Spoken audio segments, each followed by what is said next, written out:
Welcome back to Solutions Watch, that regular weekly deprogram where we consider and critically examine various ideas for changing your life and changing the world for the better. Say, remember back in 2015, remember my presentation on how to free your tax cattle? More specifically, do you remember how I concluded that presentation? Mrs. President, I have some news for you. Your successor was not selected as we intended. Of course, the voting machines did show that he won by 63%, but there's a slight hitch. No one voted. Not one single person showed up to the voting booths.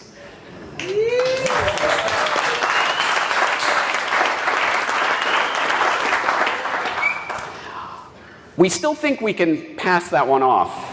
But there's more. Tax day came and went. Not a single person filed. Yes.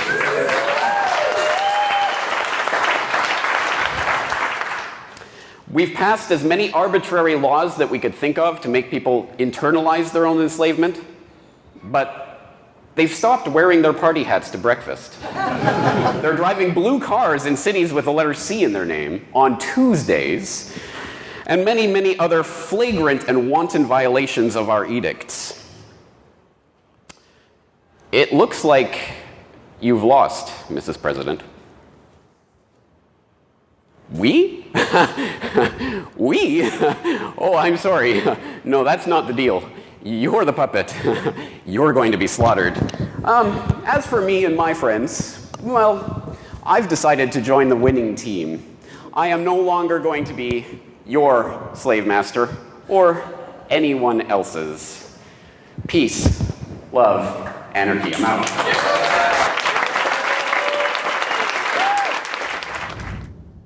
All right. Yes, that's how it ended. That entirely fictional scenario about a fictional future in which people decide not to vote at all, thus immediately delegitimizing the entire government and the ruling class in general. What pie in the sky thinking is that, James? That could never happen in Oh, well, actually, for those of you who aren't following the twists and turns of Irish presidential politics, something just happened in Ireland just a few weeks ago that's probably worthy of our attention. So we're here at Dublin Castle as the votes are coming in for the 2025 presidential election. Catherine Connolly is running away with it in pretty much all parts of the country and is in the clear lead. It seems unassailable now and that she will be the next president of Ireland. But one of the other aspects of this story which will get a lot of coverage is the sheer volume of spoiled ballots, which are overwhelming across the country.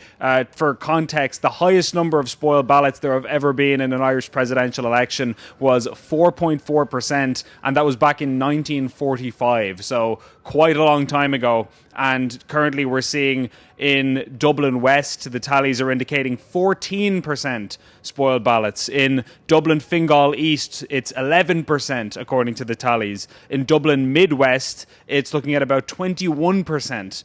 According to Dublin Rathdown's tallies, they're looking at 7%, 17% in Dublin Central, 10% in Galway West, 15% in Longford Westmeath, 11% in Roscommon Galway, etc., etc. You get the picture. So the seismic number of spoiled ballots combined with a historically low turnout, which it appears to be the case that there's going to be very few people who turned out to vote this time around, that comparative to previous elections. I think that will be a major takeaway and kind of a seismic shift when it comes to how people have conveyed their feelings about this election.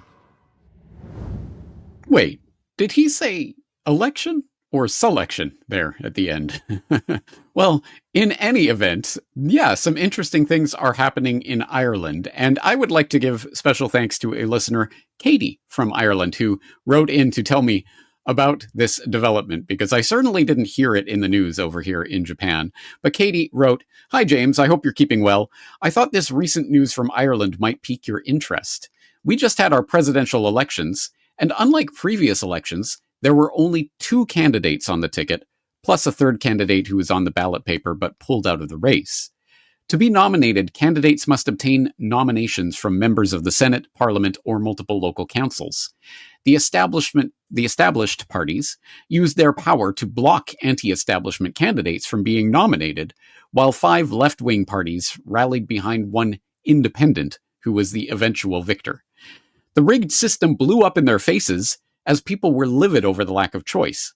There was an unprecedented spoiling of votes, almost 13%. For context, previous elections had roughly 1% votes spoiled.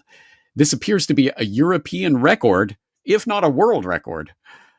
Though the choices are limited, at least we're making life difficult for the powers that shouldn't be and undermining their legitimacy. Small victories. All right, thank you for that very informative update, Katie. That is the kind of news that I'm very interested in hearing about, so thank you for sharing that. And I don't know, small victory? Maybe. But on the bigger scheme of things, it could be a much larger victory if people understood what was happening in a moment like this and what it really means. But if you do want to understand what this really means, well, you're not going to get it from the usual sources in the lying liars of the mainstream media, where you could turn to, for example, the Irish Times for their take on this. Why I spoiled my vote. Quote, I feel invisible to the Irish political classes.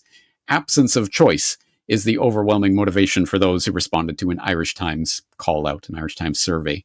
So yes, evidently it seems people don't feel represented in this selection for their presidential ruler. Interesting. Or you could turn to the Irish Examiner. Concerns raised over 200,000 plus spoiled votes in presidential election. And for context, for Americans and others, 200,000 in a country the size of Ireland is a lot of people. The invalid ballots represent 13% of all votes cast on Friday, and a more than tenfold increase on the number of spoiled votes in the last presidential election. You could turn to the newsletter, which says Irish leaders express concern that more than 200,000 spoiled their votes, saying that their unhappiness needs to be understood. Oh, yes, they're employing that Delphi technique to, we hear you, we're listening. We want to understand what's going on here. It's so hard to parse. If only someone could explain it to us. Yes, Irish misleaders, that headline should probably say. But if you want the one that really takes the cake, you're going to have to go to the journal.ie and the fact checkers of the mainstream media, who are always happy to tell you why, in actuality, there's nothing at all unusual or interesting happening here, guys. Actually, as ballots are counted, misleading claims that the election was rigged spread online. And this report, this propaganda starts by saying, as ballots are being counted across Ireland today, many fringe figures online are celebrating the high number of votes that were spoiled in this year's presidential election.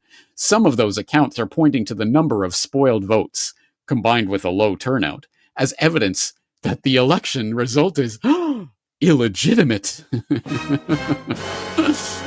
You can see these establishment toadies wetting the bed, literally pissing their pants over the fact that people are calling out the system for what it is, a rigged and phony and illegitimate system at its base, and they're refusing to play the game anymore. That, to me, is not just a small victory. That could be a very large victory if people understood the power of that action. And if you want to know a little bit about the power of such an action, let's turn to another example, one that I won't tell you what it is exactly yet. But let's just say this was another selection in which there was a lot of spoiled ballots. And this is a recounting of the dramatic address to the nation that the prime minister of this European country gave after such a spoiled election. Quote, finally, at 10 o'clock that night, the prime minister appeared on television. His face looked drawn. He had dark circles under his eyes, the result of a whole week of sleepless nights. And beneath the healthy glow of makeup, he was pale. He was holding a piece of paper in his hand, but he didn't really read from it. He just glanced at it from time to time so as not to lose the thread of his speech. Dear fellow citizens, he said, the result of the elections carried out today in our country's capital was as follows. The party on the right, 8%. The party in the middle, 8%. The party on the left, 1%. Abstentions, none. Spoiled votes, None. Blank votes, 83%. He paused to take a sip from the glass of water beside him and went on. While we realize that today's vote is both a confirmation and an exacerbation of the trend established last Sunday, and while we are in unanimous agreement as to the need for a serious investigation into the first and last causes of these troubling results, the government considers, after due consultation with His Excellency the President, that its legitimacy in office was not called into question. Not only because the election just held was merely a local election, but also because it declares and believes that its pressing and urgent duty is to carry out an in-depth investigation into the anomalous events of the last 7 days, events in which we have all been both astonished witnesses and bold participants. And it is with profound sorrow that I say this, for those blank votes which have struck a brutal blow against the democratic normality of our personal and collective lives did not fall from the skies or rise up from the bowels of the earth. They were in the pockets of 83 out of every 100 voters in the city, who placed them in the ballot boxes with their own unpatriotic hands. Another sip of water, this time more necessary, for his mouth had suddenly gone dry. There is still time to rectify this mistake, not by means of another election, which, given the current state of affairs, might prove not only useless, but counterproductive, but through a rigorous examination of conscience, which, from this public platform, I urge on all the inhabitants of the capital, some so that they may better protect themselves from the terrible threat hanging over their heads, others, be they guilty or innocent in their intentions, so that they can either turn from the evil into which they have been dragged by who knows who, or else risk becoming the direct target of the sanctions foreseen under the state of emergency, whose declaration the government will be seeking from His Excellency the President, after, of course, initial consultation with Parliament, which has been convened tomorrow in extraordinary session, and from whom we expect to obtain unanimous approval. A change of tone, arms slightly spread, hands raised to shoulder height. The nation's government feels sure that in coming here, like a loving father, to remind that section of the capital's population who strayed from the straight and narrow of the sublime lesson to be learned from the parable of the prodigal son, and by saying to them that there is no fault that could not be forgiven, a heart that is truly contrite and wholly repentant, the government is merely giving expression to the fraternal will of the rest of the country, of all those citizens who, with praiseworthy civic feeling, properly fulfilled their electoral duties. The Prime Minister's final flourish. Honor your country, for the eyes of the country are upon you, complete with drum rolls and bugle blasts, unearthed from the attics of the mustiest of nationalistic rhetoric, was ruined by a good night that rang entirely false. But then, that is the great thing about ordinary words. They are incapable of deceit. End quote. Yes, well, a very analogous situation to the one that played out in Ireland recently, perhaps a little bit more dramatic with a full, 83% of the vote being blank votes, but certainly apropos to what we're talking about today. And what exactly was the context of this? What election selection are we talking about here? Oh, this is from Seeing, one of the latter works, shall we say, in the career of Nobel Literature Prize laureate Jose Saramago. And I would assume that there will be some in my audience who know of Jose Saramago, some who do not. If you do not, well, you will find that, yes, he was a Nobel Prize winning author and who was perhaps most famous in English for his work Blindness, which was a tale about a town that suddenly all went blind all at the same time. And I do recall reading that book a couple of decades ago now, maybe almost 3 decades ago now. I'm dating myself. But I remember at the time not being overly impressed with that book. However, recently, just a few months ago, and I don't know exactly why, but I saw that there was a follow-up book by Jose Saramago to that blindness parable called Seeing, or at least that's the way it's translated in English. And I did read through it, and I was glad that I did, because it is about what would happen if a country, overwhelmingly the majority of the people, at least in the nation's capital of this small, unnamed European nation, all decided to cast blank votes in the parliamentary election. What would happen? And from that, what would happen, you see the unfolding of this dramatic tale of essentially the collapse of law and order in this entire society. And it's satirical and it's over the top and it's funny and it goes wildly into a different course towards the end of the book. And there's a lot to commend this book to your attention. However, having said that, it will certainly not be everyone's cup of tea. If you were following along in the video version of this and Brock was showing the text on screen, you will notice that there's really very little in terms of punctuation here. There are no quotation marks. There's very little paragraph changes. It's just long strings of text. However, having said that, I think it's a perfectly readable book, perfectly understandable, and some really, really incredible political satire. But this follows that story of something like what we just saw in Ireland, but played out on a larger scale, to a larger degree, as part of a motivated campaign that doesn't seem to be organized by anyone in particular, but seems to be the general zeitgeist of this European capital that Saramago is writing about. People just decide that they are sick of the government and its lies, and they just all start casting blank ballots in multiple elections. And that leads the government to go essentially crazy. And the question becomes the question of their legitimacy, which you'll note in that passage that the prime minister we've decided that this does not call our legitimacy into question. I'm sure they did decide that, but the people have other matters to say. I will just leave it there in terms of the recommendation for this book. I think there are those in the audience who would very much enjoy this novel, and I think it is worth your time and attention if you find that passage at all intriguing. But having said that, this is another example, I would say, of that phenomenon that we've had cause to note here on the Corbett Report before, that sometimes there are ways to understand something that in a fictional or literary setting that you would not be able to simply write out in a nonfiction dry essay format in the same way. What would an anarchist revolution look like? Oh, well, the moon is a harsh mistress. How could an anarchistic society function? Wouldn't it just be taken over immediately by someone from the outside? And then there were none. What would it look like if people en masse decided to stop voting in the rigged selections?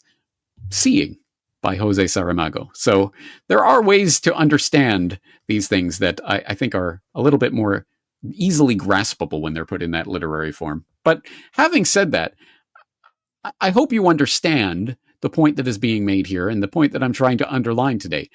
Once again, the power in society still rests in our hands, not in the hands of the they, them, those controllers of everything who can absolutely manipulate anything, and they can do anything to us, and we're such victims. Oh, powerless us. No, quite precisely the opposite. They, them, those do not spend so much time, so much energy, and so many resources trying to propagandize you into believing things and feeling things and investing your identity in this party or this political candidate or that political candidate because those things have no meaning. No, they do it because that is the basis of their perceived legitimacy. And if we withdraw our participation from their system, their legitimacy disappears like that. And that is the thing that the power controllers who are controlling our society fear more than anything else. The idea that you would stop playing their game. Now, this is not a new or radical idea. Quite the contrary. It has been around for at least half a millennium, which is something that I pointed out earlier on in that aforementioned How to Free Your Tax Cattle presentation, where I quoted Etienne de la Boetie.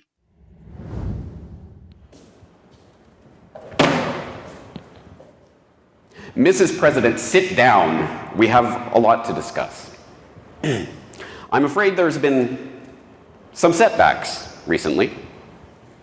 It seems that little movement we were talking about is not going away like we had hoped. It seems that these ideas continue to be spread around amongst the peons, and, well, we have been unsuccessful in our attempts so far to eliminate them. Recently, we discovered one of the texts that they are using to spread this ridiculous idea of theirs. The Politics of Obedience by Etienne de la Boetie. Listen to this vile filth. But, oh good Lord, what strange phenomenon is this? What name shall we give it? What is the nature of this misfortune? What vice is it, or rather, what degradation? To see an endless multitude of people not merely obeying, but driven to servility, not ruled, but tyrannized over. These wretches have no wealth, no kin, nor wife, nor children, not even life itself that they can call their own. They suffer plundering, wantonness, cruelty, not from an army, not from a barbarian horde, not from, on account of whom they must shed their blood and sacrifice their lives, but from a single man, not from a Hercules, not from a Samson, but from a single little man. Too frequently, this same little man is the most cowardly and effeminate in the nation, a stranger to the powder of battle and hesitant on the sands of the tournament, not only without energy to direct men by force, but with hardly enough virility to bed with a common woman. Shall we call subjection to such a leader cowardice? Shall we say that those who serve him are cowardly and faint-hearted? If 2, if 3, if 4 do not defend themselves from 1, we might call that circumstance surprising, but nevertheless conceivable. In such a case, one might be justified in suspecting a lack of courage. But if 100, if 1,000 endure the caprice of a single man, should we not rather say that they lack not the courage, but the desire to rise against him, and that such an attitude indicates indifference rather than cowardice?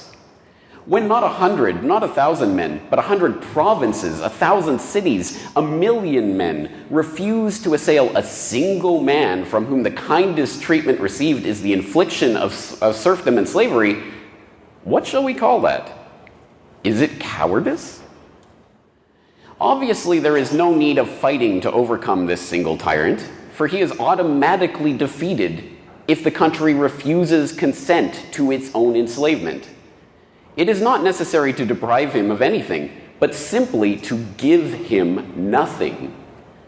There is no need that the country make an effort to do anything for itself, provided it does nothing against itself. It is therefore the inhabitants themselves who permit, or rather bring about, their own subjection, since by ceasing to submit, they would put an end to their servitude. A people enslaves itself, cuts its own throat when, having a choice between being vassals and being free men, it deserts its liberties and takes on the yoke, gives consent to its own misery, or rather, apparently welcomes it.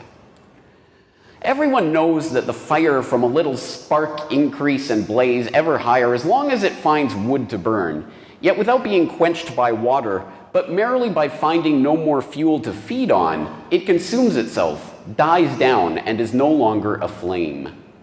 Similarly, the more tyrants pillage, the more they crave, the more they ruin and destroy, the more one yields to them and obeys them. By that much do they become mightier and more formidable, the readier to annihilate and destroy. But if not one thing is yielded to them, if without any violence they are simply not obeyed, they become naked and undone and as nothing, just as when the root receives no nourishment, the branches withers and dies. A people enslaves itself, cuts its own throat, when, having a choice between being vassals and being free men, it deserts its liberties and takes on the yoke, gives consent to its own misery, or rather, apparently, welcomes it. Some incredibly important words that I think we here in the 21st century are still struggling to internalize, understand, and apply. But if anything, I think the voters in Ireland are pointing to a potential way forward for those who are still stuck in the paradigm of believing that we have to vote for this slave master because he's slightly less cruel than the other slave master. You wouldn't want the bad slave master to get in and be slave master over you. We want the good slave. If we could possibly get out of that mindset and start realizing that we do not have to consent to this system. In fact, we can display in a way that will be seen, felt, and heard by others, including that would-be presumed ruling class, then we can actually break the staff of that legitimacy in their face.